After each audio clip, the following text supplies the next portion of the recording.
Hello, welcome back to Madrona's Pulse Teachings. I'm Iris J, and we are talking about the astrology of the week ahead. So we're talking about March 3rd through March 9th.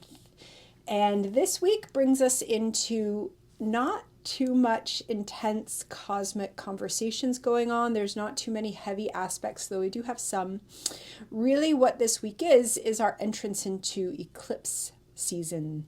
And so our first eclipse is going to be next week. It is on March 14th.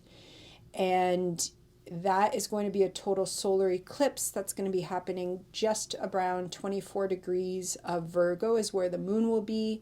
And the sun will be in Pisces, of course. So I will have another video talking about that eclipse. But I will talk about how this week's energy is pulling us into that eclipse. Eclipses happen every 6 months, and they are a shedding. They are a time that opens portals for some of us. They always depend upon how they're impacting your particular natal chart. When we really want to look at how an eclipse is working with us, the more we generally say, the more that we have kind of personal planets or angles or points that are kind of activated by those eclipse points, that's when we are kind of coming into a heightened state with that eclipse season.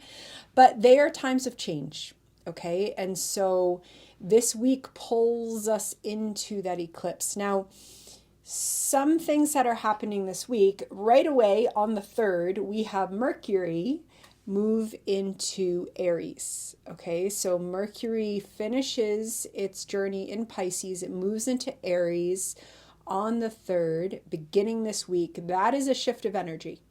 That is primal fire. That is, Mercury in Pisces is much more needing to flow. It's needing to sometimes express itself in poetry, whether, in the poetry of life, whether that is aesthetic intervention or it's just Mercury in Pisces can be channeling so much in terms of insights, in terms of connection to the divine, to spiritual path. And yet, the way that Mercury in Pisces expresses itself can require aesthetic intervention. It can struggle to kind of find the explicit prose. It can be a bit of a foggy mind because it's wanting to operate on another level. This week we come in and Mercury enters Aries. Very different energy. Mercury in Aries wants to express itself. It is fire energy. It wants to kind of move into more quickly thinking, expressing. That said, this is a Mercury who's also going to station retrograde in just about 2 weeks.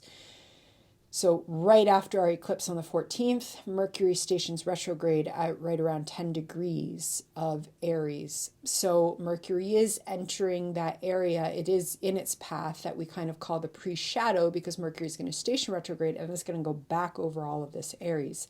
So also knowing that whatever is coming up right now, whatever we're kind of thinking, expressing, making plans, that might come into revision under review over that Mercury retrograde, which starts in about 2 weeks. And that Mercury retrograde is in sync with Venus retrograde. So we're also starting this week out very recently into our Venus retrograde, and she went retrograde right around 10 degrees of Aries. So the two of them are going to kind of trace this path from Aries into Pisces. I'm not going to talk too much about that Venus retrograde because I have a whole video on that. I will link it below if you haven't seen it. However, that energy is very important for this week, and Venus retrograde is very important for eclipse season. So if you haven't watched that video, I do recommend watching it. You might even watch it again because there is so much with this Venus retrograde. It's quite powerful. It is a layer of, March is a month of massive sheddings.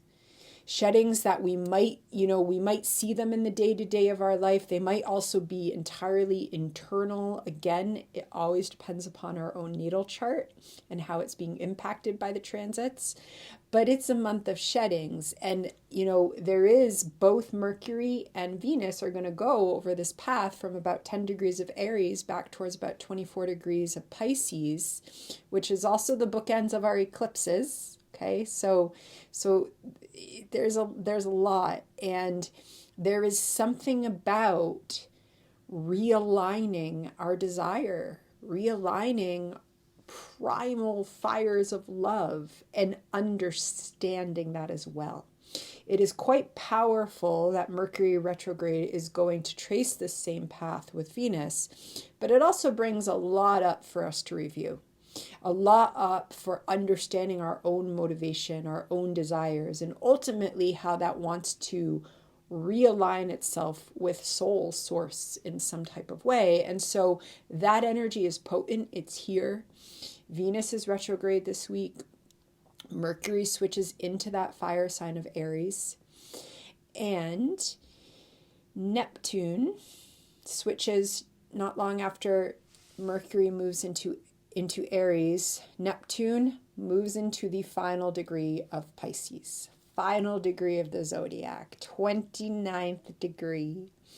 And Neptune will remain here. It'll move at the 29th degree for the whole, it'll keep slowly moving towards Aries. And then on March 30th, we have Neptune move into Aries. Okay, so the fact that Neptune, though, is coming in, it finally comes to that final degree. This is the final degree of the zodiac. There's so much depth. We do not have words for the final degree of the zodiac, the final degree of Pisces, especially when it's Neptune, who is the ruler of Pisces, that is hanging out. What we do have is feeling it. This can come up as, it is energy that is just beyond what the mind can grasp. It is out there. It is in here. It is grief. It is spiritual belonging. It is literally everything that is. It is the Alpha and the Omega. It is everything. And it is part of why March is such a powerful month. And it is a massive shedding. Okay? And so we are journeying with Neptune, and we are in these deep, deep waters. We also have a lovely trine between Mars, who is at 17 degrees of Cancer, and Vesta, who is at 17 degrees of Scorpio. They are in a trine all week. And on the 7th, this week of March, our sun moves to make a grand trine when the sun moves to 17 degrees of Pisces. So that is quite a lovely grand trine. It also is bringing us into feeling. That Mars, we have finished that Mars retrograde, and it is still at 17 degrees where it's stationed direct. And Vesta is there in Scorpio, bringing kind of deep internal churnings and alchemy and sacred flames in the emotional body, sacred healing flames to that Mars, who wants to be there, helping us integrate love and self-care into the energy that we want to put out into the world. And now the sun comes and its journey through Pisces, and it joins them. So this is quite healing. It is, a water trine is quite healing. It's also asking us to come into our emotions. Now that said, that's happening while Neptune is at the final degree of Pisces. So it's also quite a lot of water. Okay, so just knowing that you may need to flow a little bit with yourself. And then remember that we've also got that Mercury, who's in fire, who's in Aries, and might not totally want to sit and feel it all. And so there could be a little bit of a push and pull with that Aries energy. And Venus is helping us to slow down because she is retrograde. Mercury in Aries doesn't always want to slow down, but this water energy is slowing us down. And that sun is moving towards a conjunction with Saturn. Now, that exact conjunction will not come this week. That comes next week, just before our eclipse. But as we get towards about the 9th of this week, as we get towards the end of this week, that sun is going to be within a 2-degree orb of Saturn, who's at 21 degrees of Pisces. So they're starting their conjunction. And, the sun conjuncting Saturn in Pisces is an opportunity for a reset. And it's an opportunity for an incredible reset of our wisdom, of the structures in our lives that can connect us to the bone mother wisdom that watches and sees everything in this plane and knows through her own mystical connection even to what is beyond this plane. Saturn in Pisces has incredible wisdom, and the sun comes, and yet in that actual conjunction it can also be a bit there can be a little bit of exhaustion, there can be a little bit of a depletion, and then the sun moves through and we have more ability to integrate, and that integration comes into a total lunar eclipse next week. Okay, so the sun will still be conjunct Saturn for that eclipse, and that will be in Pisces. We'll also have Neptune at the final degree of Pisces,